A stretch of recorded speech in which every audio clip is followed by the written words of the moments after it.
नमस्कार, very good morning, सुस्वागतम, welcome, अभिनंदन। 5 मिनट स्टोरी में आप सभी का बहुत बहुत स्वागत, अभिनंदन है। आज हम 2022 में हैं और 2022 के अंदर अगर प्रैक्टिकल कुछ चीज़ों में नहीं हुए तो हम पीछे रह जाएंगे, दुनिया की दौड़ में भाग नहीं पाएंगे। तो इसलिए प्रैक्टिकल होना ज़रूरी है। पहले मुझे बेहद दुख हुआ, हमारे बहुत बड़े सिंगर और जिनकी सुबह सुबह निधन की जो खबर आई, जिनका निधन कल रात को ही हो गया था, बप्पी लहरी जी। भगवान उनकी आत्मा को शांति दे और आप भी 1 मिनट के लिए उनकी आत्मा की शांति के लिए प्रार्थना ज़रूर कीजिएगा। क्योंकि जब हम स्कूल कॉलेज टाइम में थे, हमने तो शायद, और आप में से बहुत से लोगों ने उन्हीं के गाने सुनकर रोमांस को सीखा है। तो हमारे लिए बप्पी दा इट मीन्स अ लॉट। तो मैंने आपसे पहले ही कहा था कि गुरु अस्त होने जा रहा है, और जब गुरु अस्त होगा तो कोई संगीतकार, कोई टीचर और इनसे जुड़ी हुई बैड न्यूज़ आएगी। जब भी कोई ग्रह अस्त होता है उसका असर हमें 10 दिन पहले और 10 दिन बाद सबसे ज़्यादा दिखाई देता है। तो भगवान उनकी आत्मा को शांति दे। तो चलिए कहानी की बात कर लेते हैं। एक बहुत ही खूबसूरत राज्य था। मैं इसकी आवाज़ थोड़ी बंद कर दूं वरना म्यूज़िक आपको बार बार तंग करेगा।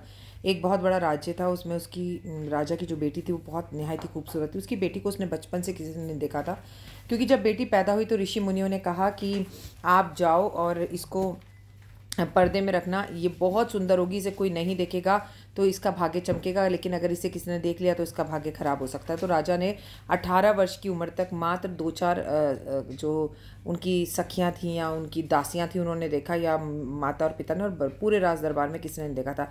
बेटी जब बड़ी हुई तो ख्याल आया कि उसका विवाह किया जाए, पर राजा की पत्नी बोली ऐसा ना हो, हमारी बेटी एकदम से सबके सामने आए, इतना रूप है इसका, और जो है ये बीमार ना पड़ जाए, इसे नज़र ना लग जाए। तो किसी मूर्तिकार को बुलाओ और उससे कहो कि कल्पना से हमारी बेटी की एक मूर्ति बना दे, और वो मूर्ति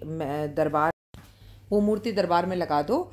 जो भी उस मूर्ति को देखकर मेरी बेटी को पसंद करेगा, ये तो उससे मिलती जुलती भी होगी, तो हम विवाह कर देंगे।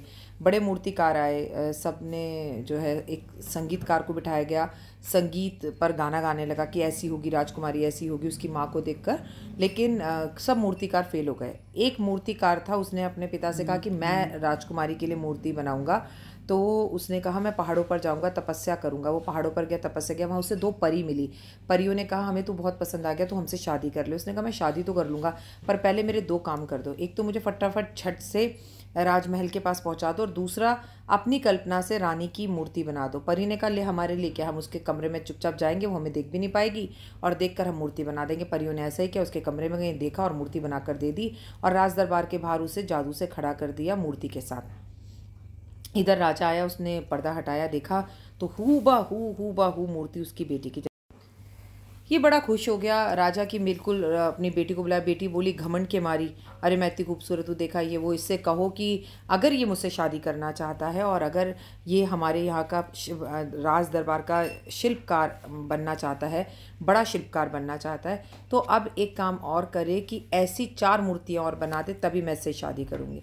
राजकुमार ने बोला कि राजा मैं आपसे माफ़ी मांगता हूँ, पर मैं कोई मूर्ति नहीं बनाऊँगा, बोलकर वो वापस चला गया।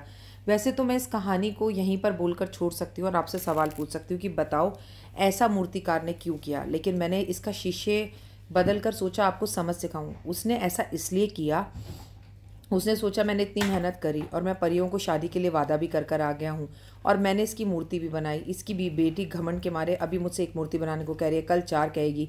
मैं अगर इतने बड़े राज दरबार का राजा बन भी गया, राजकुमार बन भी गया, तो मैं ज़िंदगी भर नौकर ही रहूँगा, इन बाप बेटी की गुलामी करता रहूँगा।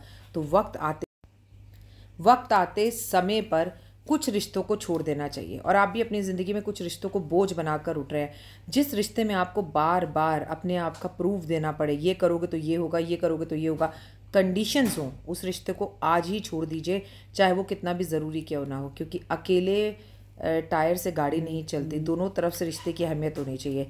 और उस शिल्पकार ने जाकर परी से शादी कर ली और अपनी ज़िंदगी बड़े आराम से गुजारी। चॉइस आपके पास है। कभी कभी छोटी चीज़ें छोड़कर बड़ा पा सकते हैं, और कभी कभी बड़ी चीज़ों को छोड़कर बहुत बड़ा भी पा सकते हैं। उम्मीद है आपको कहानी समझ में भी आई होगी और अच्छी भी लगी होगी। कमेंट्स में जय माता दी लिखेगा। फिलहाल दीजिए इजाज़त, नमस्कार।